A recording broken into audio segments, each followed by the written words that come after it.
Jean Dorion. Alors, M. Jean Dorion, qui a été le délégué du Québec au Japon pendant plusieurs années.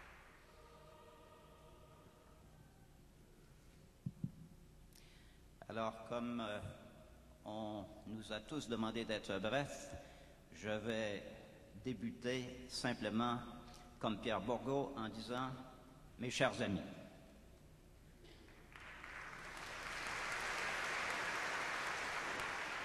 Ma génération fut la première où l'on épousa en grand nombre le projet d'indépendance du Québec. Le RIN est né juste comme j'atteignais 18 ans. J'ai assisté à sa première séance d'information rue Mackay. À 22 ans, vice-président dans Saint-Henri, j'ai pris part au congrès qui a fait de ce mouvement un parti et porté Pierre Bourgault à sa tête. Je n'étais pas alors et ne suis pas devenu par la suite un proche de Pierre Bourgault. Dans les années 60, le personnage m'intimidait, moi, un petit étudiant d'une famille ouvrière de Villemort. Mais je suivais toutes ses apparitions publiques au Jésus, au débat avec d'Allemagne contre Trudeau et Pelletier, à l'Assemblée de 6 000 jeunes à Montréal-Nord, à l'émeute policière de la Saint-Jean. Je suis arrivé au RIN partagé entre deux sentiments. Il y avait d'abord et surtout celui inculqué à nos aînés, selon qui tenter d'échapper à notre sort de peuple vaincu et occupé, c'était impensable. J'allais au RIN rencontrer des fous qui prêchaient le contraire. J'y allais avec d'autres parce que l'impensable, nous commencions à y penser, malgré nos craintes et nos hésitations. Nous commencions à nous demander si nous n'avions pas le droit de rêver à un vrai pays, gouverné par notre peuple, un pays français, et quand je dis français, ce n'est pas l'origine des gens qui me préoccupaient, je m'en fichais alors autant qu'aujourd'hui. Je m'inquiétais, à vrai dire, non pas de leur origine, mais de leur descendance. Pour être plus clair, je m'inquiétais du choix de l'école que faisaient les immigrants. À Montréal, à notre humiliation face au traitement infligé aux Français, s'ajoutait de l'angoisse à l'idée que bientôt nous perdrions peut-être même les moyens démographiques et donc politiques de corriger la situation. L'oppression que nous subissions s'appuyait sur un vaste armement idéologique, une anthologie de sornettes parfaitement intériorisées, invoquant la fatalité historique, les droits sacrés des minorités, surtout quand elles sont anglophones, la libre entreprise, la liberté de choix et que sais-je encore. C'est Bourgault qui, dans cette forêt de sophismes, nous a guidés vers la vérité. Et nous aimions cette vérité qui nous rendait libres. Oui, Bourgault nous a lavé le cerveau et c'est un lavage dont nous avions grandement besoin.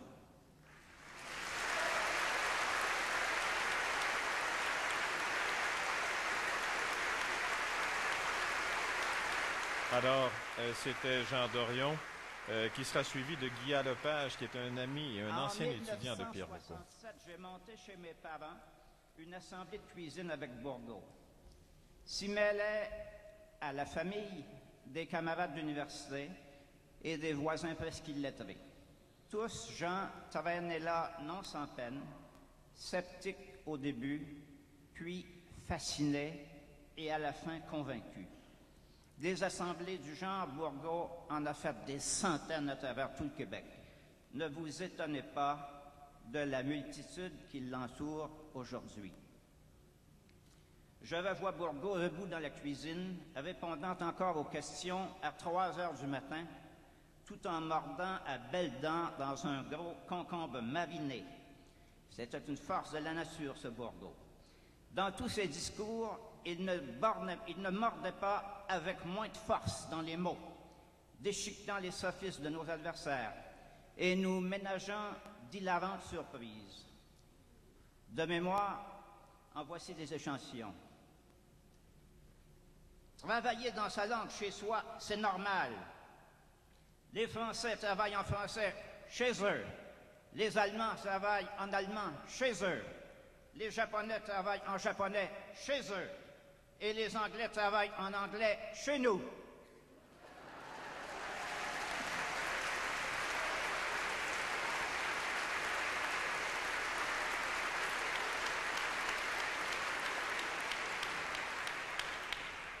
Il disait encore, nous ne voulons pas être la minorité la mieux traitée au monde, nous voulons être une majorité.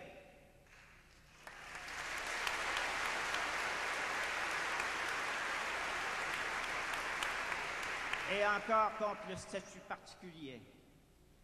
Nous ne voulons pas être une province pas comme les autres, nous voulons être un pays comme les autres.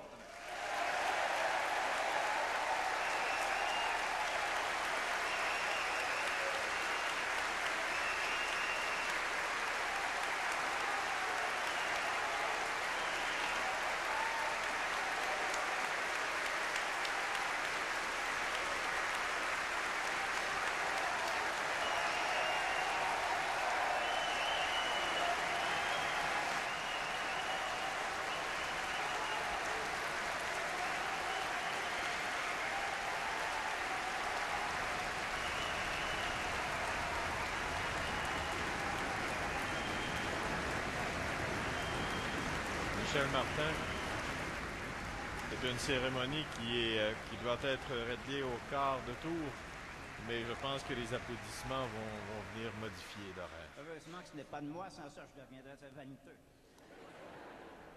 Ou sur la langue. On ne fait pas de législation linguistique pour être bien vu à l'étranger, mais pour être bien chez soi.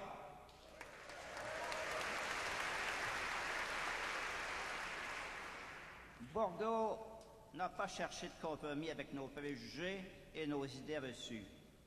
Il les a, au contraire, confrontés. D'autres dirigeants ont été portés par la vague indépendantiste. Bourgault, lui, a contribué à la créer.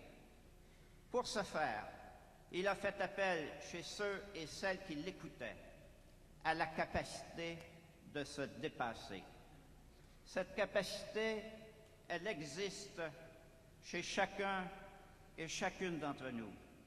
Grâce à lui, beaucoup parmi nous ont appris que la vie a un sens, c'est le sens que nous lui donnons. Bien sûr, il y aura toujours des cyniques, des désabusés, des épais, des pieds rivés au sol pour trouver tout cela ridicule. Plus on vole haut, plus on paraît petit à ceux qui ne peuvent pas voler. Bourgault n'a été ni Premier ministre, ni ministre, ni même député. Il a été bien plus que tout cela.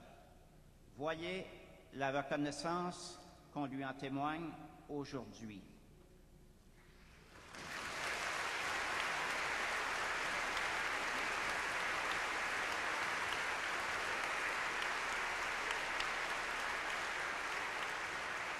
Récemment, il disait qu'il ne craignait pas la mort, qu'une vie, c'est assez.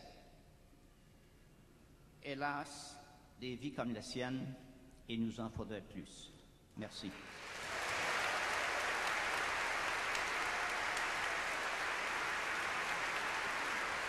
Alors, c'était Jean Dorion, président de la Société Saint-Jean-Baptiste de Montréal.